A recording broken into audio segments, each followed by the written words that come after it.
ഈ ആഴ്ചയിലെ current affairs ക്ലാസ്സിലേക്ക് നടക്കാം. ഈ ആഴ്ച വളരെയേറെ കൂടുതൽ കാര്യങ്ങളുള്ള ഒരാഴ്ചയാണ് നമുക്ക് ഈ ആഴ്ച. നമുക്ക് ഈ ആഴ്ച കോമൺവെൽത്ത് ഗെയിംസ് ഉൾപ്പെടെയുള്ള കാര്യങ്ങൾ എന്ത് ചെയ്യണം പറയണം. ഓക്കെ, ഇപ്പൊ ഇവിടെ നമ്മുടെ ആദ്യത്തെ പോയിന്റ് ആണ് നാഷണൽ മുക്ത് യുവ ഫോർ വികസിത് ഭാരത് എന്ന് പറഞ്ഞ പദ്ധതി. യുവാക്കളെ ലഹരി മുക്തരാക്കുക എന്ന ലക്ഷ്യത്തോടെ ദേശീയ തലത്തിൽ നടപ്പിലാക്കുന്ന ക്യാമ്പയിൻ ആണ് ഇത് നാഷ മുക്ത് യുവ ഫോർ വികസിത് ഭാരത്. നാഷ മുക്ത് യുവ ഫോർ വികസിത് ഭാരത് എന്ന ക്യാമ്പയിൻ ആണ് യുവാക്കളെ ലഹരി മുക്തരാക്കുക എന്ന ലക്ഷ്യത്തോടെ ദേശീയ തലത്തിൽ നടത്തുന്ന ക്യാമ്പയിൻ ആണ് ഇത് Nasha Mukt Yuva for Viksit Bharat. Okay, നാഷ Mukt Yuva for Viksit Bharat എന്നുള്ളത് യുവാക്കളെ ലഹരി മുക്തരാക്കുക എന്ന ലക്ഷ്യത്തോടെ ദേശീയ തലത്തിൽ നടത്തുന്ന ക്യാമ്പയിൻ ആണ് ഇത് നാഷ മുക്ത് യുവ ഫോർ വികസിത് ഭാരത്. രണ്ടാമത്തേതാണ് ജസ്റ്റിസ് MS ലിബർഹാൻ. ഓഗസ്റ്റിൽ മരണപ്പെട്ട ഒരു വ്യക്തിയാണ് ജസ്റ്റിസ് MS ലിബർഹാൻ. അദ്ദേഹത്തിന്റെ പ്രത്യേകത ബാബറി മസ്ജിദ് തകർക്കൽ അന്വേഷിച്ച കമ്മീഷന്റെ അധ്യക്ഷനായിരുന്നു ആര്? MS ലിബർഹാൻ. ഒരു ഏകാംഗ കമ്മീഷനാണ്, അദ്ദേഹം മാത്രമുള്ള കമ്മീഷനിൽ ആണ് ബാബറി മസ്ജിദ് തകർക്കൽ അന്വേഷിച്ച ലിബർഹാൻ കമ്മീഷന്റെ അധ്യക്ഷൻ. കാരണം അദ്ദേഹമായിരുന്നു കമ്മീഷന്റെ ചെയർമാൻ. ഓക്കെ, 2026 ഓഗസ്റ്റിൽ മരണപ്പെട്ട വ്യക്തിയാണ് ജസ്റ്റിസ് MS ലിബർഹാൻ. ബാബറി മസ്ജിദ് തകർക്കൽ അന്വേഷിച്ച ലിബർഹാൻ കമ്മീഷന്റെ അധ്യക്ഷനായ വ്യക്തിയാണ് ആര്? Justice MS Liberhan. ഇദ്ദേഹം എന്ന് മരണപ്പെടുന്നു 2026 ഓഗസ്റ്റിൽ എന്ത് ചെയ്തു? മരണപ്പെട്ടു. ഓക്കെ, അടുത്താണ് ദേശീയ കൈത്തറി ദിനം. എല്ലാ വർഷവും ഓഗസ്റ്റ് 7-നെയാണ് നമ്മൾ ദേശീയ കൈത്തറി ദിനമായി ആചരിക്കുന്നത്. എല്ലാ വർഷവും ഓഗസ്റ്റ് 7-ന് എന്തായിട്ട് ആചരിക്കുന്നു? ദേശീയ കൈത്തറി ദിനമായി ആചരിക്കുന്നു. 1905 ഓഗസ്റ്റ് 7-നാണ് സ്വദേശി പ്രസ്ഥാനം ആരംഭിച്ചത്. അതിന്റെ ഓർമ്മയ്ക്കായി അല്ലെങ്കിൽ അതിന്റെ ബഹുമാനാർത്ഥമാണ് ഓഗസ്റ്റ് 7-നെ ദേശീയ കൈത്തറി ദിനമായി തെരഞ്ഞെടുത്തത്. ഇപ്പൊ ദേശീയ കൈത്തറി ദിനമായി ആചരിക്കുന്ന എന്നാണ്? ഓഗസ്റ്റ് 7-നെയാണ്. ഓഗസ്റ്റ് 7-ആണ് ദേശീയ കൈത്തറി ദിനമായി ആചരിക്കുന്നത്. 1905 ഓഗസ്റ്റ് 7-നാണ് സ്വദേശി പ്രസ്ഥാനം എന്ത് ചെയ്തത്? രൂപീകരിച്ചത്.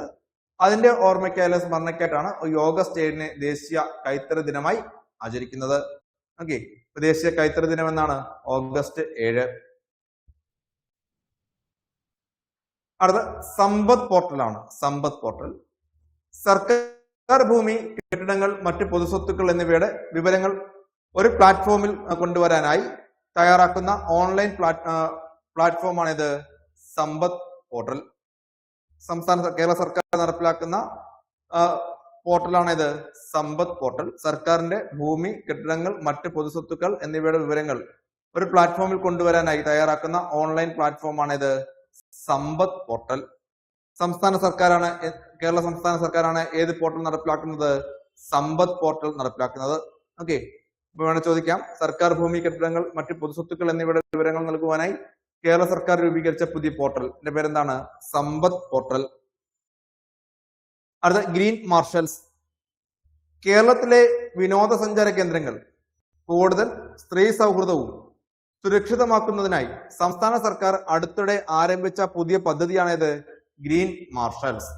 കേരളത്തിലെ വിനോദസഞ്ചാര കേന്ദ്രങ്ങൾ കൂടുതൽ സ്ത്രീ സൗഹൃദവും സുരക്ഷിതമാക്കുന്നതിനായി സംസ്ഥാന സർക്കാർ അടുത്തിടെ ആരംഭിച്ച പുതിയ പദ്ധതിയാണിത് ഗ്രീൻ മാർഷൽ. കേരളത്തിലെ വിനോദസഞ്ചാര കേന്ദ്രങ്ങൾ കൂടുതൽ സ്ത്രീ സൗഹാർദ്ദവും സുരക്ഷിതവുമാക്കുന്നതിനായി സംസ്ഥാന സർക്കാർ അടുത്തിടെ ആരംഭിച്ച പുതിയ പദ്ധതിയാണിത് ഗ്രീൻ മാർഷൽസ്. ഓക്കെ, ഇപ്പൊ സമ്പദ് പോർട്ടൽ അവതരിപ്പിച്ചത് ആരാണ്? കേരള സർക്കാരാണ്. അതേപോലെ ഗ്രീൻ മാർഷൽ മാറിയതാണ് സംസ്ഥാന സർക്കാരിന്റെ ടൂറിസം വകുപ്പിന്റെ പുതിയ പദ്ധതിയാണ് ഇത് ഗ്രീൻ മാർഷൽസ്. ഓക്കെ, അടുത്തത് ഗ്ലാവ് തടാകം. നമ്മൾ കഴിഞ്ഞ ക്ലാസ്സിൽ പറഞ്ഞു ഇന്ത്യയിൽ 100 റംസാർ സൈറ്റേ ഉള്ളൂ. 100ാമത്തേത് കഴിഞ്ഞ ക്ലാസ് നമ്മൾ പറഞ്ഞെങ്കിൽ ഇത് 101ാമത്തേത്. അരുണാചൽ പ്രദേശിലെ ഗ്ലാവ് തടാകമാണ് ഇന്ത്യയിലെ 101ാമത്തെ റംസാർ സൈറ്റ്. ഓക്കെ, അപ്പൊ വീണ്ടും അപ്ഡേഷൻ പഠിച്ചോളുക. കഴിഞ്ഞ ക്ലാസ് നമ്മൾ 100 റംസാർ സൈറ്റ് എന്ന് പഠിച്ചെങ്കിൽ ഇത് 101ാമത്തെ റംസാർ സൈറ്റ് ഇപ്പൊ നിലവിൽ അതെവിടെയാണ്? അരുണാചൽ പ്രദേശിലെ ഗ്ലാവ് തടാകമാണ്.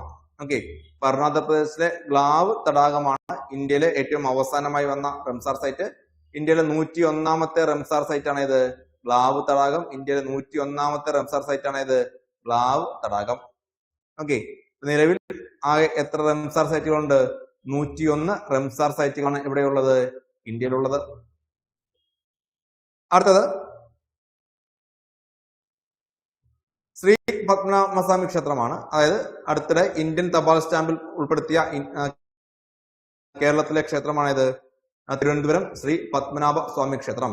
ഇന്ത്യൻ തപാൽ സ്റ്റാമ്പിൽ ഉൾപ്പെടുത്തിയ കേരളത്തിലെ പുതിയ ക്ഷേത്രമാണിത്. പുതിയ ക്ഷേത്രമല്ല, ക്ഷേത്രം പഴയതാണ്. പുതിയ ഉൾപ്പെടുത്തിയ ക്ഷേത്രമാണിത് ശ്രീ പത്മനാഭസ്വാമി ക്ഷേത്രം. ഇന്ത്യൻ തപാൽ സ്റ്റാമ്പിൽ ഉൾപ്പെടുത്തിയ കേരളത്തിലെ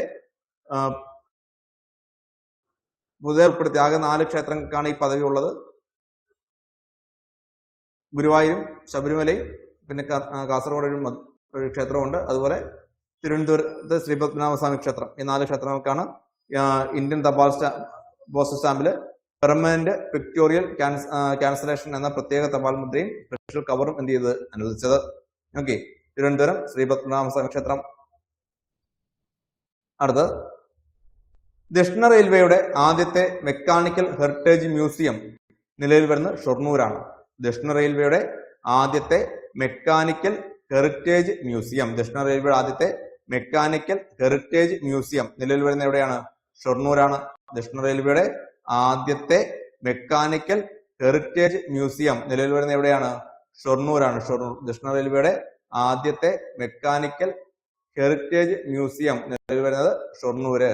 ദക്ഷിണ റെയിൽവേയുടെ ആദ്യത്തെ മെക്കാനിക്കൽ ഹെറിറ്റേജ് മ്യൂസിയം നിലവിൽ വരുന്ന എവിടെയാണ്? ഷൊർണൂരാണ്. ഷൊർണൂർ. അടുത്ത്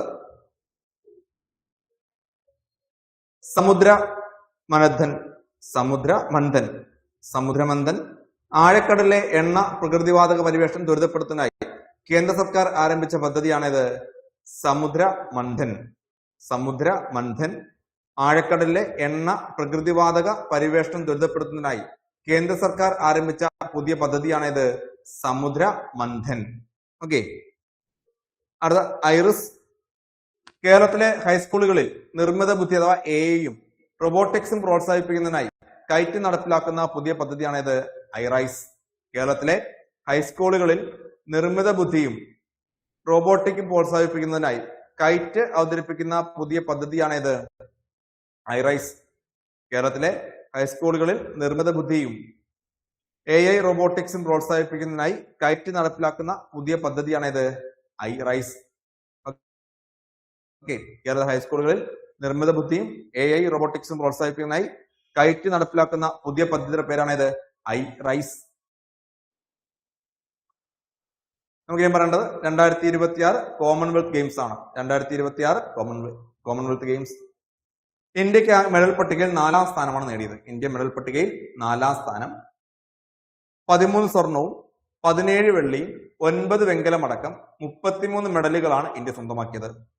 13 സ്വർണവും 17 വെള്ളി 9 വെങ്കലം, അങ്ങനെ ആകെ 39 മെഡലുകൾ. മൊത്തത്തിൽ 4ാം സ്ഥാനമാണ് ആർക്ക് ലഭിച്ചത്? ഇന്ത്യക്ക് ലഭിച്ചത്. ഇന്ത്യക്കായി സ്വർണം നേടിയ വ്യക്തികളും അവരുടെ ഇനങ്ങളുമാണ്. ഓർത്തോളുക, ചിലപ്പോൾ ചോദിക്കാം. മീരാഭായ് ചാനു ഭാരോദ്വാനം അഥവാ വെയിറ്റ് ലിഫ്റ്റിംഗിൽ സ്വർണം നേടിയതാണ് ആര്? മീരാഭായ് ചാനു. വനിതകളുടെ 48 കിലോഗ്രാം ഭാരോദ്വാഹനം അഥവാ വെയിറ്റ് ലിഫ്റ്റിംഗിൽ സ്വർണം നേടിയ ഇന്ത്യൻ താരമാണ് ആര്? മീരാഭായ് ചാനു. പാരാ അത്ലറ്റിക്സിൽ വനിതാ ഷോട്ട് പുട്ടിൽ സ്വർണം നേടിയതാണ് ആര്? ശർമിള ധൻകർ. പാരാ അത്ലറ്റിക്സിൽ വനിതാ ഷോട്ട് പുട്ടിൽ സ്വർണം നേടിയ വ്യക്തിയാണ് ആര്? ശർമിള ധൻകർ. അടുത്ത് ദിലീപ് മഹാദു ഗോവിന്ദ്. അതും പാരാ അത്ലറ്റിക്സ് പുരുഷ വിഭാഗം 100 മീറ്ററിൽ സ്വർണം നേടിയ ഇന്ത്യക്കാരനാണ് ആര്? ദിലീപ് മഹാദു ഗാവിത്ത്. പാരാ അത്ലറ്റിക്സില് പുരുഷന്മാരുടെ 100 വിഭാഗ ഇനത്തിൽ സ്വർണം നേടിയ ഇന്ത്യൻ താരമാണ് ആര്? ദിലീപ് മഹാദു ഗാവിത്ത്. അടുത്ത അസ്മിത ദേ ജൂഡോ വനിതകളുടെ 48 കിലോഗ്രാം ജൂഡോ ഇനത്തിൽ സ്വർണം നേടിയ ഇന്ത്യൻ താരമാണ് ഇത് അസ്മിത ദേ. അടുത്ത ഹർഷ് സിംഗ് ജൂഡോ പുരുഷന്മാരുടെ ജൂഡോ 60 കിലോഗ്രാം വിഭാഗത്തിൽ സ്വർണം നേടിയ ഇന്ത്യൻ താരമാണ് ആര്? ഹർഷ് സിംഗ്. അടുത്ത പ്രീതി പവാർ ബോക്സിംഗ് ആണ്. വനിതകളുടെ ബോക്സിംഗിൽ 54 കിലോഗ്രാമിൽ സ്വർണം നേടിയ ഇന്ത്യൻ താരമാണ് ആര്? പ്രീതി പവാർ. അടുത്ത ജാസ്മിൻ ലംബോറിയ ബോക്സിംഗ് താരമാണ് ആര്? ജാസ്മിൻ ലംബോറിയ. വനിതകളുടെ 57 കിലോഗ്രാം ഇനത്തിൽ സ്വർണം നേടിയ ഇന്ത്യൻ താരമാണ് ആര്? ജാസ്മിൻ ലംബോറിയ. അടുത്ത സാക്ഷി ചൗധരി, ബോക്സിംഗ് ആണ്. വനിതകളുടെ 51 കിലോഗ്രാമിൽ ബോക്സിംഗ് ഇനത്തിൽ സ്വർണം നേടിയ വ്യക്തിയാണ് ആര്? സാക്ഷി ചൗധരി. അടുത്ത പ്രിയ ഖൻഗാസ്,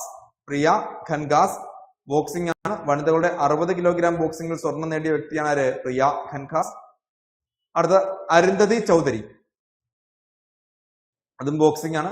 വനിതകളുടെ 70 കിലോഗ്രാം ബോക്സിംഗിൽ സ്വർണം നേടിയ താരമാണ് ആര്? അരുന്ധതി ചൗധരി. സച്ചിൻ സിവാച്ച്, ബോക്സിംഗ് ആണ്. പുരുഷന്മാരുടെ 60 കിലോഗ്രാം ബോക്സിംഗിൽ സ്വർണം നേടിയ ഇന്ത്യൻ താരമാണ് സച്ചിൻ സിവാച്ച്. അടുത്ത അങ്കുഷ്, അതും ബോക്സിംഗ് ആണ്. പുരുഷന്മാരുടെ 80 കിലോഗ്രാം ബോക്സിംഗിൽ സ്വർണം നേടിയ വ്യക്തിയാണ് ആര്? അങ്കുഷ്. അടുത്ത സോമൻ റാണൽ, അതും പാരാ അത്ലറ്റിക്സിൽ പുരുഷ ഷോട്ട് പുട്ടിൽ സ്വർണം നേടിയ വ്യക്തിയാണ് ആര്? സോമൻ റാണൽ. ഇത്രയും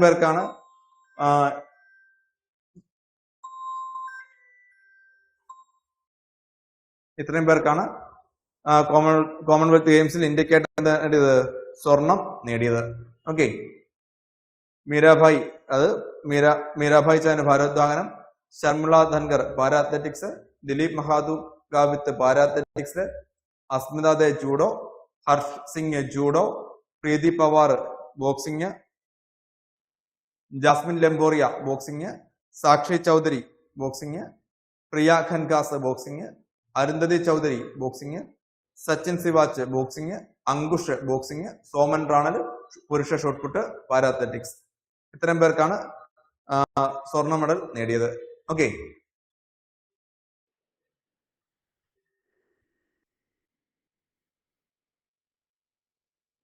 ഇനി അടുത്ത നമുക്ക് 2030 കോമൺവെൽത്ത് ഗെയിംസ് ആണ്. വേദി എവിടെയാണ്? ഇന്ത്യയിൽ അഹമ്മദാബാദിൽ വെച്ചിട്ടാണ് 2030 കോമൺവെൽത്ത് ഗെയിംസ് നടക്കുന്നത്. ഇന്ത്യയിൽ അഹമ്മദാബാദിൽ വെച്ചാണ് 2030 കോമൺവെൽത്ത്. കാരണം കോമൺവെൽത്തിന്റെ 100ാം വാർഷികവുമായി ബന്ധപ്പെട്ടാണ് 2030 നടക്കുന്ന കോമൺവെൽത്ത് എവിടെ വെച്ച് നടത്തുന്നത്? അഹമ്മദാബാദിൽ വെച്ച് നടത്തുന്നത്.